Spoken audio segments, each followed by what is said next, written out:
you are lucky enough to be tuning in to the first episode of the Seb Book Club podcast. It is episode 1 out of 1, unless we come together.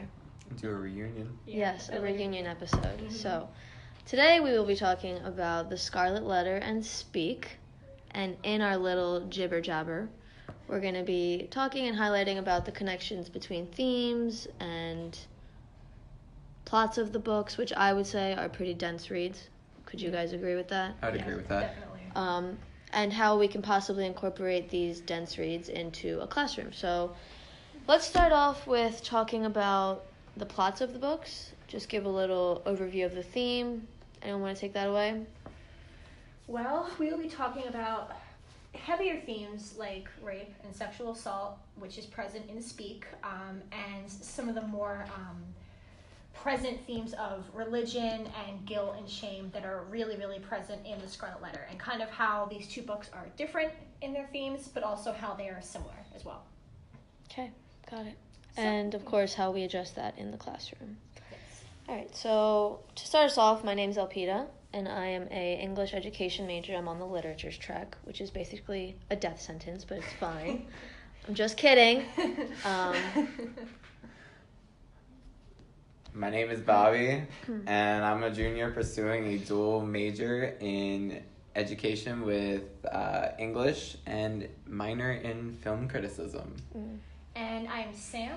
I'm a junior pursuing also a dual major in special education and English with a minor in autism studies. And I think to kick off the conversation, we're going to be starting with a few discussion points, starting with Bobby's, who has his own ideas of both of the books that he wanted to present to us today.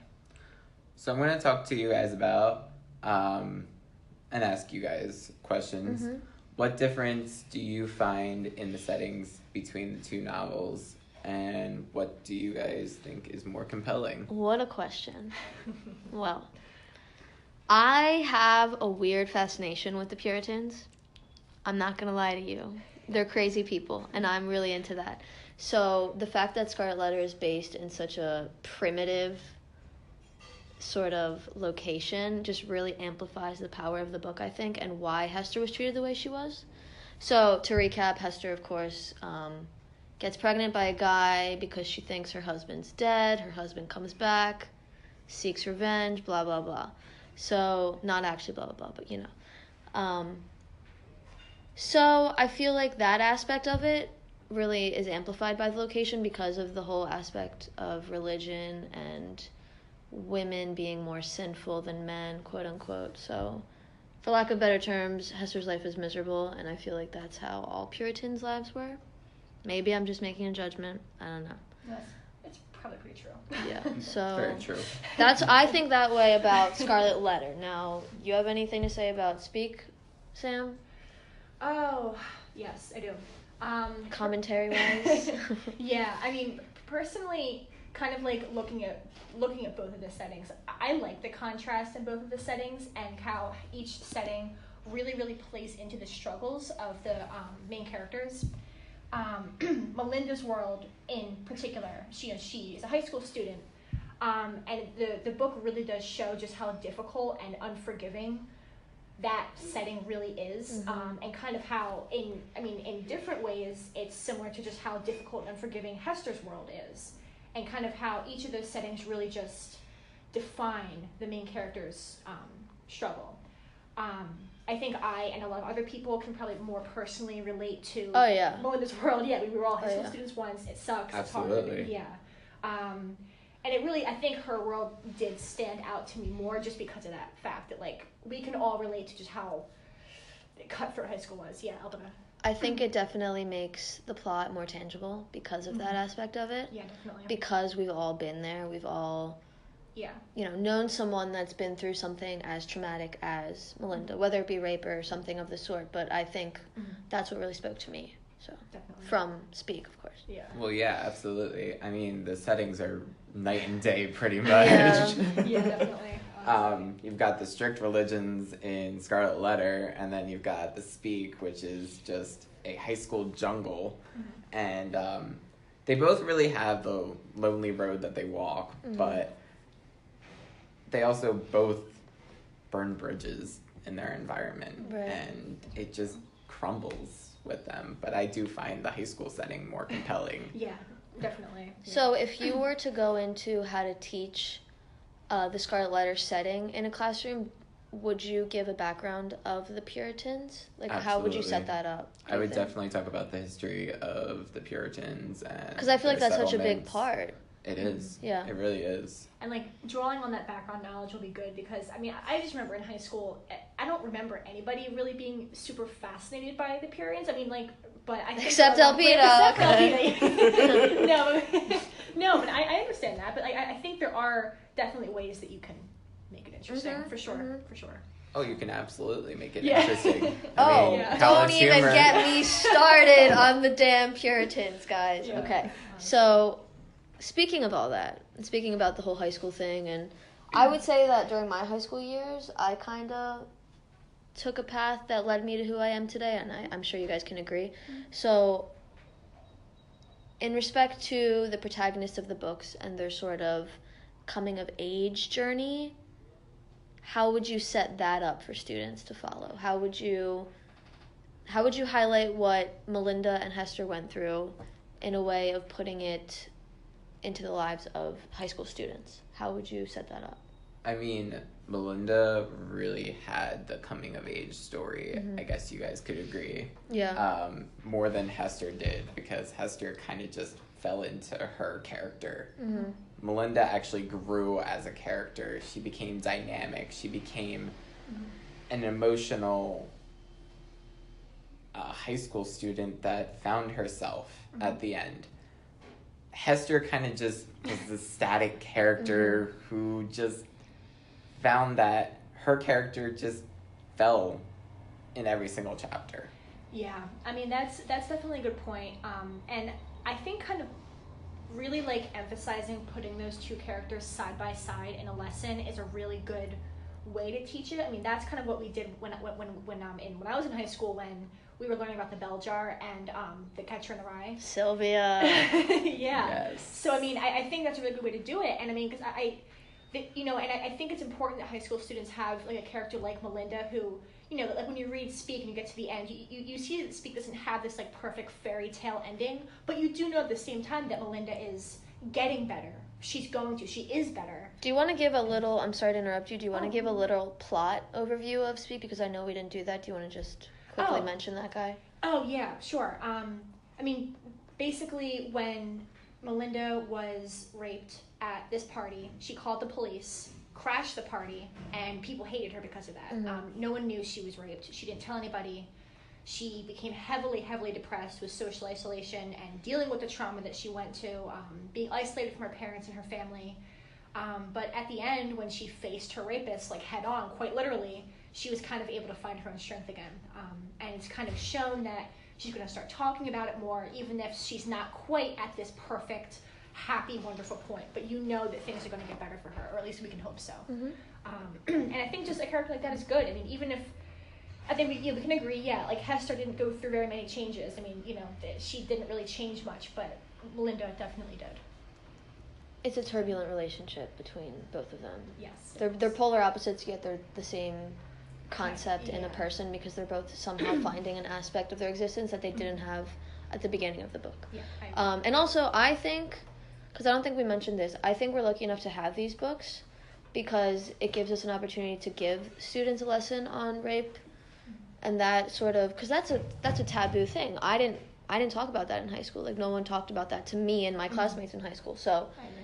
you know, as soon as you put that in the context of this book that we're reading, and then how kids don't have to feel isolated like Melinda did, right? Yeah. So, I agree.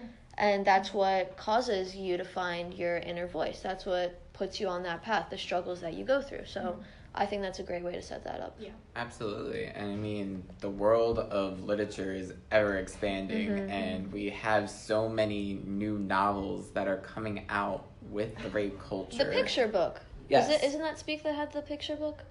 Yes. Right, The okay. graphic novel. Graphic Yes. novel. Yeah. Picture Yes. book. Okay. Yeah. Something like that. Yeah. I mean, Melinda's journey is pretty much comparing to 13 Reasons Why. There's a lot to that. Yeah. too. Man.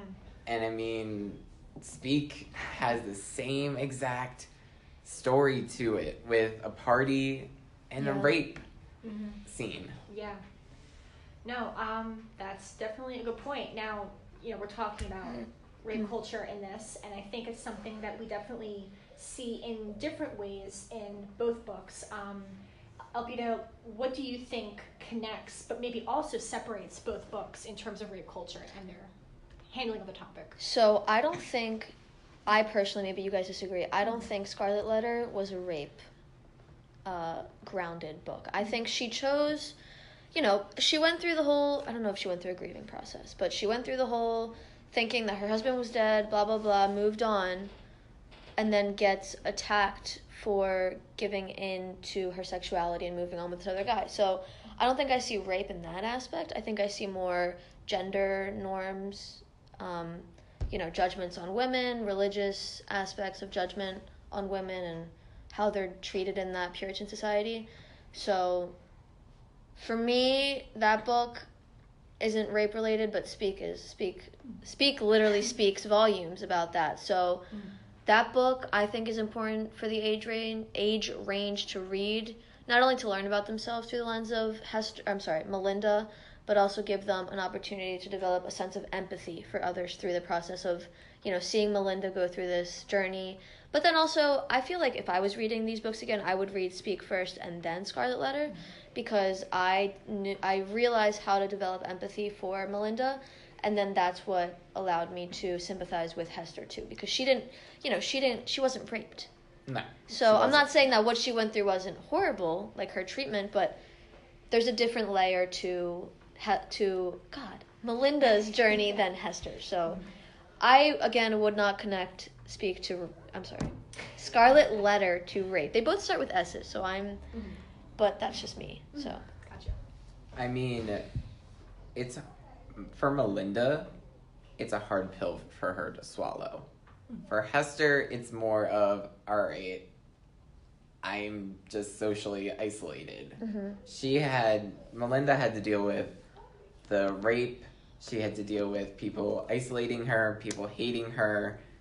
It's a harder concept to grasp. And Definitely. So it's going to be a little bit harder for the teacher, and they're going to have to set it up cautiously to settle that into a classroom. That's definitely a good point. It's one of those things that you want to address it head on, but at the same time you want to make sure that, because like as a teacher, there's going to be the reality that at some point in your teaching career, you're going to have a number of students who have been through something like this, unfortunately, and it's a horrible thing to think about, but it's what happens, and it's terrible. But I think it is important to kind of create a good environment to be able to talk about this as it is, as something that's a real, serious, unfortunately common problem, but in a way that makes students comfortable talking about it. But that doesn't justify rape. Oh no, God, by any means. Oh no, absolutely not. It's a horrible thing, for sure. But it's an empowering topic to talk about. It is as a teacher. Yeah, it definitely is. Yeah, and and you never know who you're going to be able to help with something like this. Like who might be able to find their own voice, like Melinda did. Which I think is just so important for people to see. I feel like Hester's getting a bad rap on this question. She went through her own thing, but I don't think it was rape oriented. Just because you asked the question about rape culture. Of course, yeah. So yeah. That's why she's a little in the background of this one. Yeah. Hester's journey was more of coming of age. Yeah. There's points that she did grow as a character, but her journey was more of finding herself, not like as Melinda did, because Melinda was very she grew a lot. Yeah. She grew a lot more. She was the coming of age. Yes. Yeah. More than Hester was. Yes. But Hester grew into herself as a person. Yes. Yeah. So, that is true. Now, granted, when I personally think of like the term rape culture, a lot of times, like, I guess it's kind of like a very specific term, but a lot of times, in addition to like actual like sexual assault, I mean, I also think about a lot of like the factors that go into the culture that we and Hester kind of lived in, because it's this whole like society that she lives in where, like, you know, you blame the woman.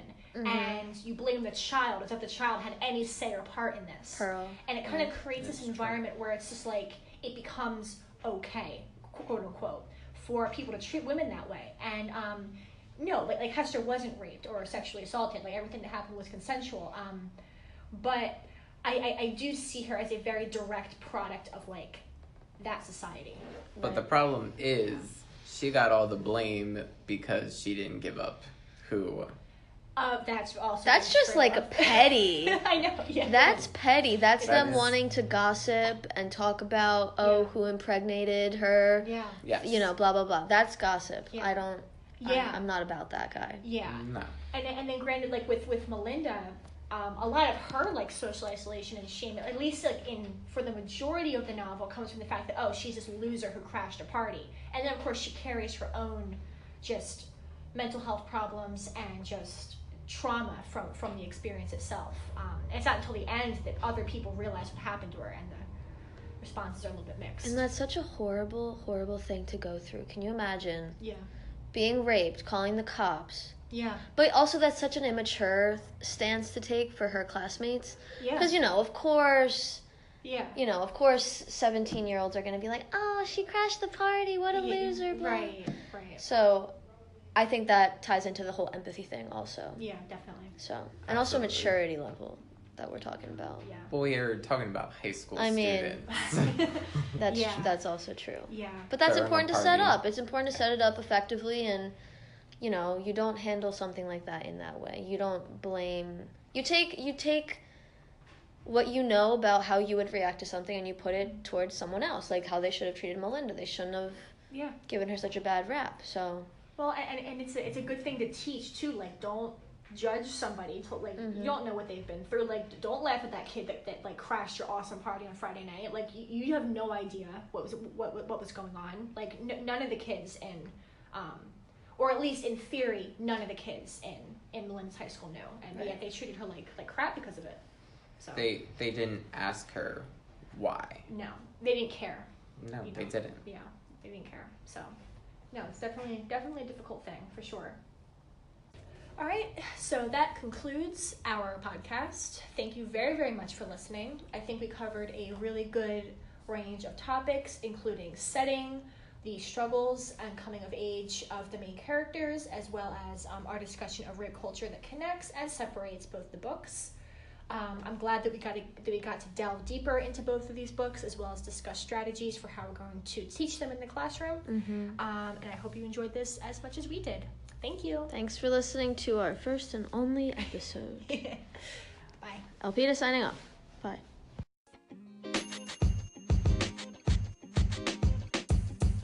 The podcast you just heard was recorded with Anchor. If you want to make your own, download the Android or iOS app completely free from anchor.fm/podcast. That's anchor.fm/podcast.